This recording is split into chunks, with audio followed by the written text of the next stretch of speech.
Well, it's a good day to you, and thank you so much for joining us. My name is Musa Bofu, and I am here to facilitate a conversation around the future of responsible trade as WFTO celebrates the World Fair Trade Day.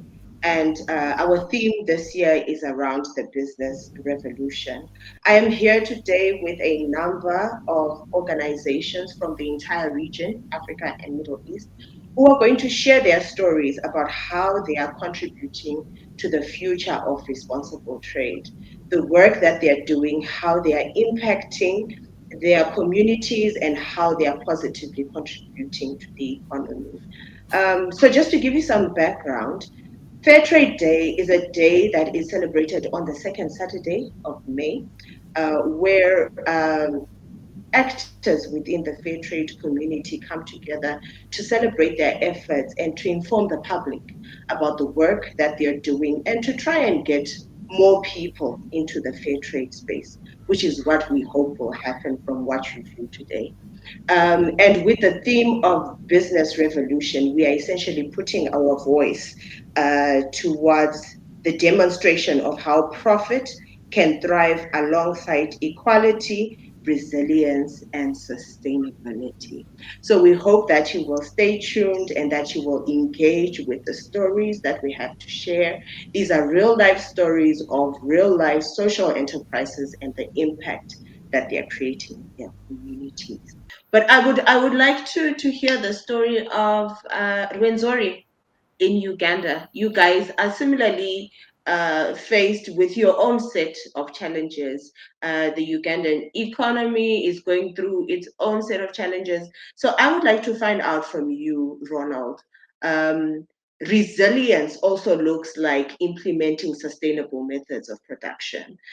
So what does that look like at Renzori? Maybe just tell us a bit about Renzori and then you can go into your sustainable production method. Yes, thank you so much, Musa, and I'm very glad to be here among these experts. At Resori Sustainable Trade Center, uh, we are a company limited by guarantee and we're incorporated in November 2015. So we shall be celebrating 10 years this year. Mm.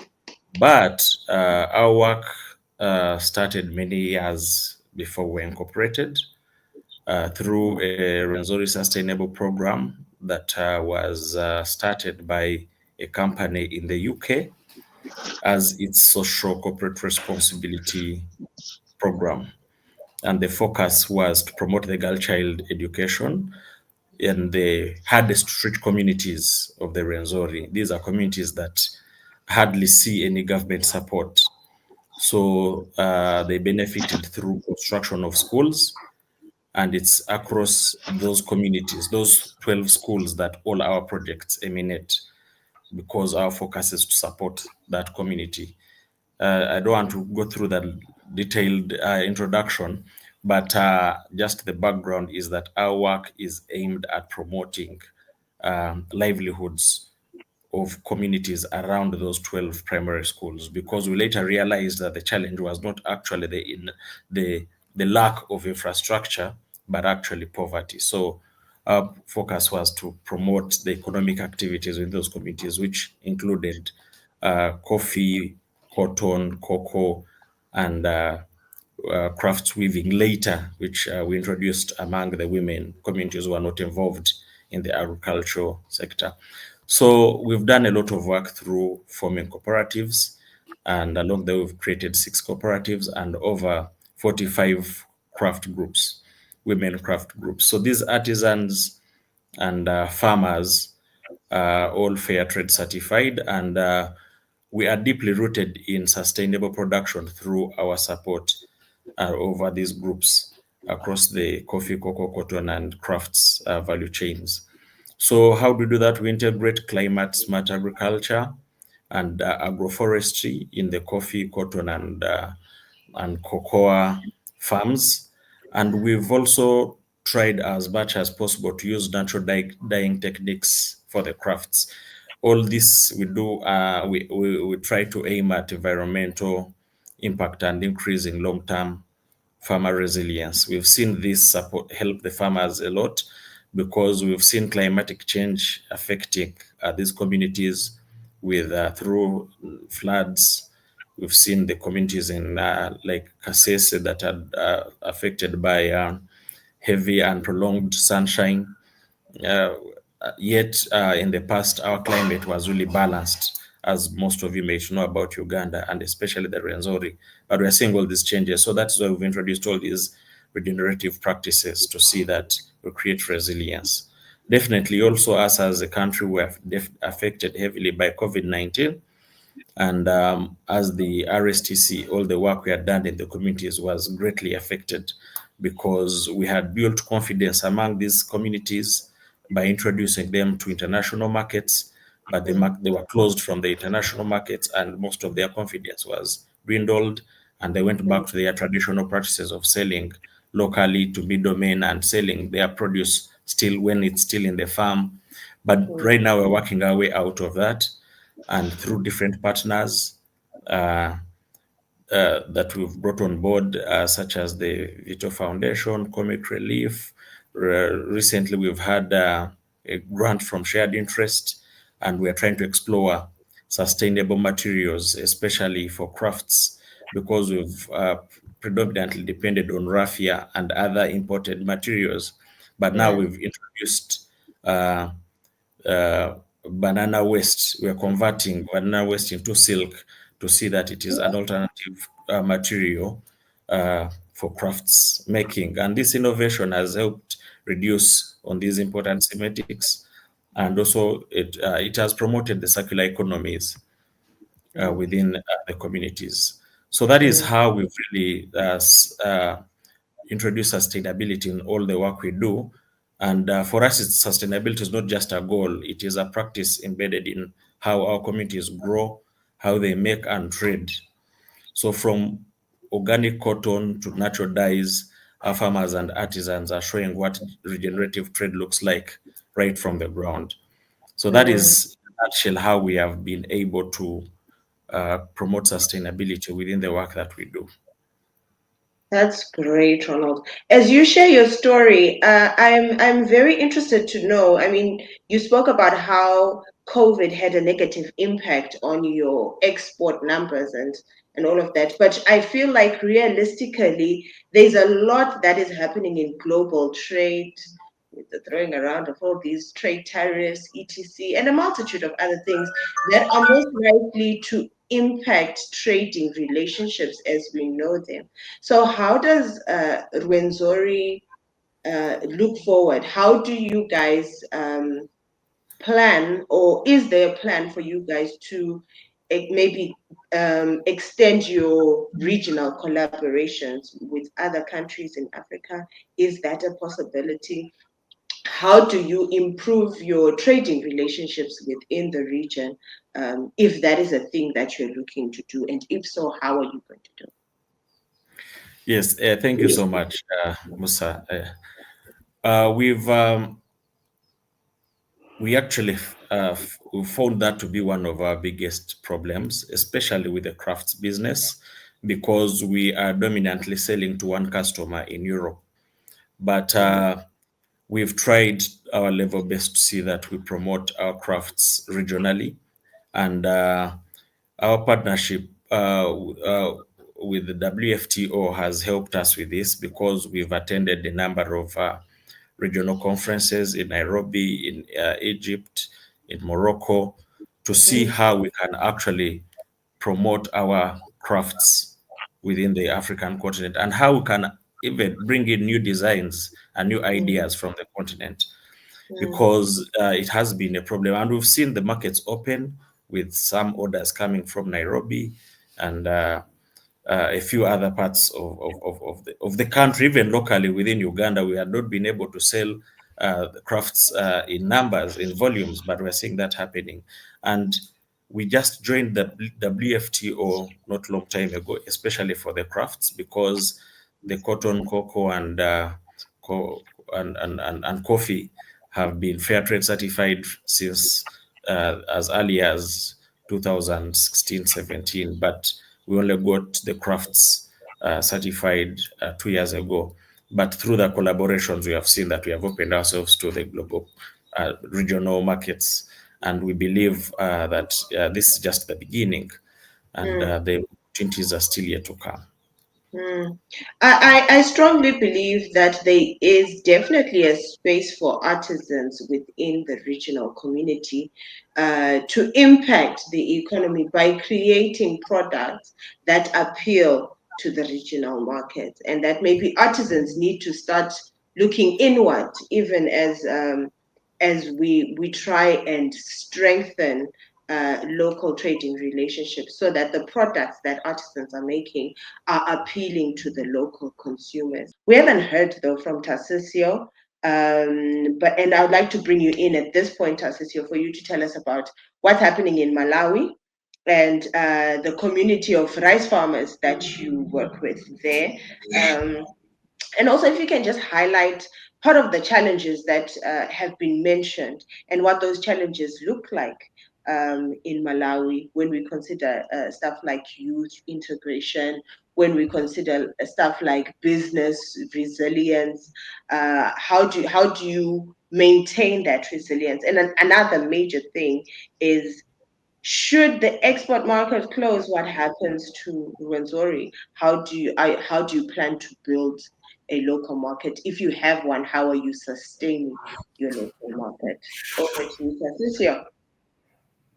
Thank you so much, Musa, our moderator, and good afternoon, everyone.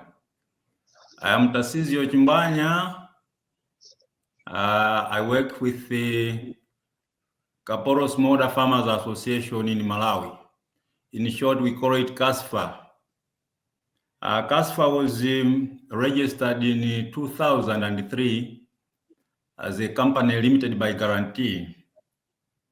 So under CASFA, and in fact, I must say that we get our mandate from the Minister of Agriculture. We are an association.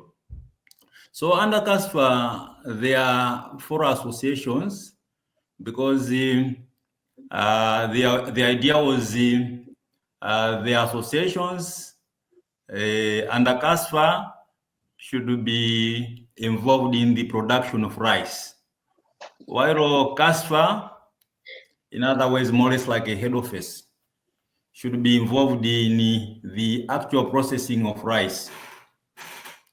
So with the associations, I think the services that are being offered to the associations through CASFA, there are many, but I may wish to highlight a few of them to say we are offering extension service to the farmers belonging to the association. They form their groups. A group of 10, they make a club. So at an association level, these farmers get various extension messages for them to properly grow the rice to the standard that we may wish to have on the market. The other support that these farmers are getting from their associations through CASFA, it is the support to do with the rice production. At times, these farmers, they have financing challenges. They cannot have enough to use on their rice production. Say they want to plow a certain plot, they have no money. So through CASFA, they're able to get that support, so that at marketing time, that amount is deducted. I may wish to say that Kaporo Smallholder Farmers Association, or CASFA, is working with the less privileged people, the smallholder farmers. So what I mean is these farmers have limited land, and most of them, the land they have cannot go beyond 1 hectare. They've got limited capital, as I said, for their farming activities. And going back, if you ask, they would say, we used to farm, but then our challenge was market. So most of these farmers, they are producing with hope that Kaporo smallholder farmers or CASFA is going to buy. Otherwise, if it were not for CASFA, then these farmers, they have no market. So having trained them, having saved them with the required inputs, I must say these farmers have to receive seed at a certain point through their production cycle. This seed is certified Kilombero seed that is offered to them. Where do we get them? We have a program within CASFA that amongst the smallholders amongst the smallholder farmers, some of them, they are selected to be seed multipliers to the extent that they are linked to the research institution so that they can be assisted how to come up with the right seed. So after coming up with the right seed, Kaporo Smallholder Farmers Association will go and buy from these farmers at a competitive price as seed.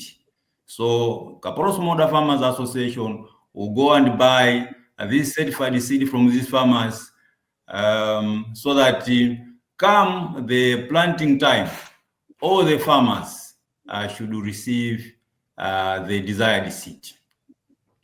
So this is in a nutshell what Kaporo Smallholder Farmers is doing year in, year out to make sure that farmers have right seed and we have the right raw material on the market. So come the marketing time, upon which the rice now is ready for market, Kaporo Smallholder Farmers will organize the markets.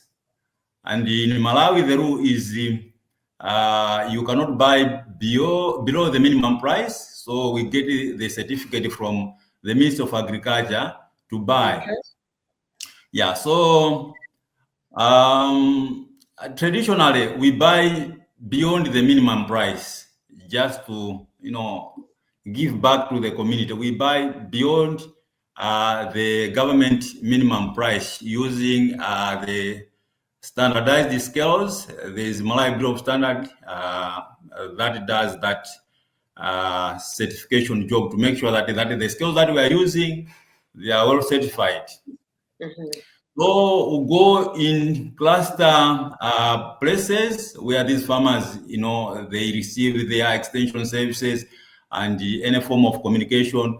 We use the same cluster places or cluster venues for marketing activities. So they'll come with their produce, and we'll normally agree to say on Monday this cluster has to be ready with their produce. So come Monday, everyone will come with their produce, and there will be loads and loads, tons and tons of the raw material coming on that particular market.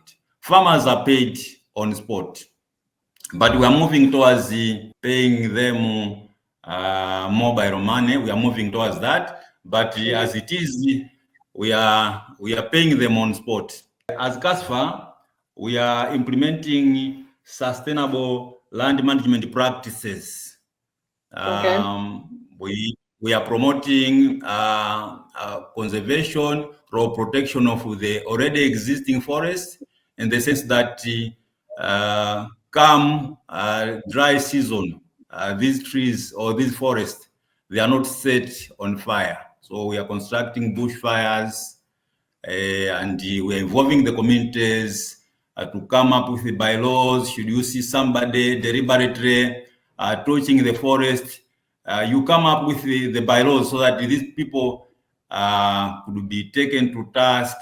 But in a way, we are trying to assist the community so that they understand that there's a good relationship between the environment and our production cycle. Should we disturb the environment, it means the production cycle that we have, the rains that we receive may not be there in the long run. So we are doing that. Another area that we are also looking into is the improving of the efficiency in the energy sector. As I said, the rice that we are buying from these farmers is finally processed. So there are huge heaps of rejects from the factory in form of rice hussicks. So as CASFA, we are converting we are repurposing the rice hussicks to become briquettes, which could be used for cooking. And in a way, these briquettes, they are assisting to reduce deforestation. Because if people don't have alternatives which they can use to be cooking, then for sure they will go and cut down the trees. So with CASFA, we are promoting the repurposing of these rice hussicks. And for the farmers that are using winter cropping, to say there's no longer rain, so they would rather go for irrigation. We are promoting use of solar energy to do irrigation. Much as there are fewer farmers that are able to afford, that solar kit because it is very expensive. But then we still recommend that they use solar energy as a way of trying to conserve the environment, which appears to be endangered each and every time. So touching on the question that you posed to say, what is it that as the Karonga NASFAM or Kaporo Smallholder Farmers Association you are doing on part of supporting the youth so that they take part in agriculture. Otherwise, to the youth, it's an enterprise which is not attractive, because in Malawi, we are mostly using the hose and the labor is just too intensive. So for the youth, those that have been to university, those that have not been able to attend university education, and whoever, they are not interested to venture into agriculture value chain, simply because it is not very attractive, and at times it's not well paying. It's not well paying. People are looking at things they can do so that they can generate money. But then our economy, the Malay economy, rests entirely on agriculture. So we are telling the youth to embrace agriculture. We are forming the youth groups so that since our economy rests heavily on agriculture, then if we run away from it, then we have lots and lots of youth that are sitting idle without anything to do. So we are encouraging them to take part in the youth clubs that we are forming by giving them youth-friendly, programs. We've started building beehives so that we can start beekeeping, and the beekeeping appears to be lesser labor intensive. So most of you, the youth, they are showing interest to venture into beekeeping. Should our economy grow, as a country or as an organization as CASFA, then we are thinking of buying more tractors. As of now, we only have one, but we are thinking of buying more tractors so that should the youth want to farm, then they cannot, they should be given that freedom to use these tractors maybe at a lesser cost, so that they can, start, venturing fully into agriculture. The other support that we think we can also allocate to the youth is support to do with free seeds, because as farmers get the seed that we are giving to them at the planting time, it will come a time upon which we shall require this seed to be repaid through the market. But with this youth, we are thinking of having a program that would deliberately bankroll them, so that they have seed, free seed to grow, and then we buy handsomely from them to improve their livelihoods, just as we do with the others. Okay, Tasisio, I think that's very interesting to hear. The impact that you're making, I think, is quite significant.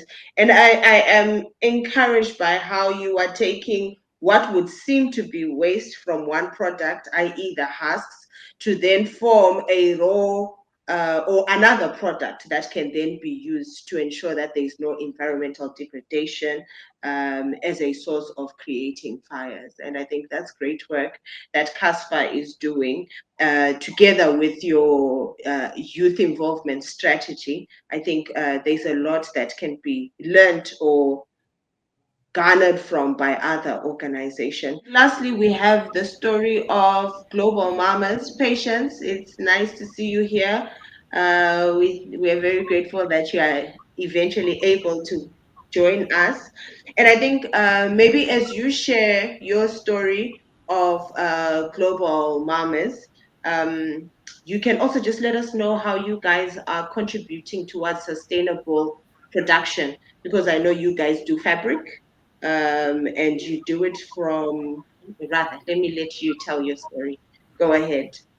Good morning, everyone, Good and thank you morning. for this opportunity. So, in Global Mass is a non-governmental organization that helps African women. So, when we started, we didn't know that we are going to make our mission sustainable, even though we added livelihoods in it. But with time, we got to know that no, there is a need for us to make it more sustainable. So we decided to find market outside Ghana for the women's product by introducing our product first in US market. So when we realized that it is going well, customers love them, we then extended it to Germany, where we were getting the women steady orders, and then we were paying them bulk. We were also running capacity building for them to open savings accounts and building their confidence level. This has really helped us to create family environment.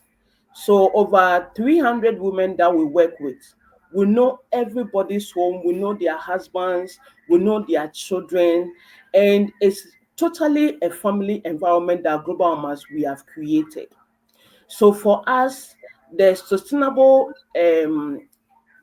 sustainable production method, it's about livelihood and also respect for the environment or ecosystem.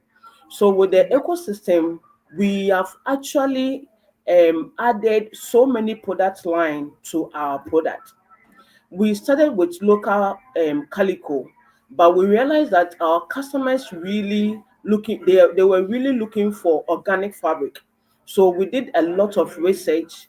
We then partner with Silk and Fab in India, and then we got the organic fabric to ship to our customers in Germany and in USA.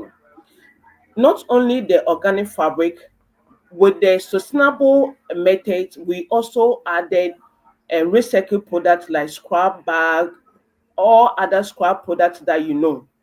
So, in order to respect the environment, our tiny, tiny pieces, we even use them. We send them to Germany, we send them to Togo, and then another NGO also convert them into pad. So in global mass, every pieces we use them. And now with the skincare product that we have also introduced to our product line, we've come to use coconut shell to house the shea butter for our customers. And it helps us to protect our land. It helps us to actually keep the land safe and not to distract it for tomorrow's generation.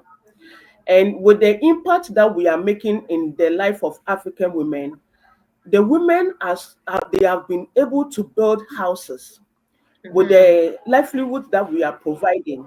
It translates to money, and these women use them to build houses. At the moment, we have about 10% of them that they have built their own houses, that they are living in it comfortably without not paying rent. And Oh, also, they are sent about 100% of the mama's children are all in school from scratch all the way to university. They are able to pay their school fees, and they are making a huge impact in their generation. Not only that, they also buy machines to expand their businesses.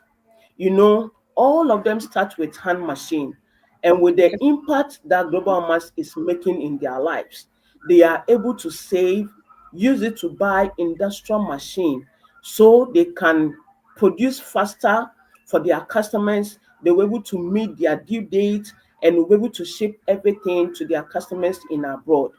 So fair trade has really helped global mass to provide sustainable method that is helping us to continue with our mission statement, and generation to generation will come and eat from this. And not only that, we also, in order to protect um, water biodiversity, we also introduce water hyacinth products into our product line so that the women in Water Riverside will be able to achieve sustainable livelihood. With our involvement in the community, they are also doing very well. They go to the water river, harvest the water and the wheat, bring it to global mass. We buy it from them, then we convert them into water hyacinth products such as bags, um, coin bag, coasters for customers, and customers really love what we are doing, and it has really helped us. The sustainable method that we are introducing in our operations has really helped us to continue in business and to also make room for future generation to come. Thank you, wow. Musa. Well, that's very encouraging to hear, Patience. It's very good to see you again, by the way. How would you encourage more people to participate in what we think the future of responsible trade could look like? There is a need for every business to trade internationally. In order for them to trade internationally, they need to join WFTO so that they'll be competitive in the global markets, and that will help them to stand out to Mm, their end users. Thank you. mm. Wow, that's very encouraging. I like that, Patience. Tasisio. Yeah, I would say number one assignment should be awareness that those organizations, those producers that are close to us, they should know that there's this opportunity. And number two, they have to become members of the WFTO, and then they have to produce more. They have to produce more. And finally, they have to consider that whatever they produce is of good quality. Like that. I'm encouraged by how all of you are making a call for people to join fair trade because clearly there is value in doing so. Ronald, But for me, I think we should share a message, and I tell this normally to our artisans and mainly the farmers, because they have so many complaints sometimes about fair trade. But I keep telling them that fair trade isn't a charity, because they keep asking, but we don't get direct business from the foundation, from the fair trade. But I tell them it's not a charity, it's a partnership. And by joining fair trade, WFTO, we are building a system where everyone benefits. And we benefit through a good price. We benefit from the premiums. I didn't tell you the stories about the premiums that our farmers get and the projects they have implemented, but we need to communicate the message that it's a partnership where everyone benefits. We believe in trade that values people. Through fair trade, it values communities, it values the environment. So it's simply the right way to do business. So we are communicating and sharing a message that let's support fair trade to invest in dignity, empower communities, create a brighter future from the ground up, like I had said earlier. So for me, that is a message that I think we need to share across the board for people to appreciate and understand what fair trade and WFTO are all about. that said, my name is Musa Mpofu from WFTO Africa and Middle East, and I thank you for your time.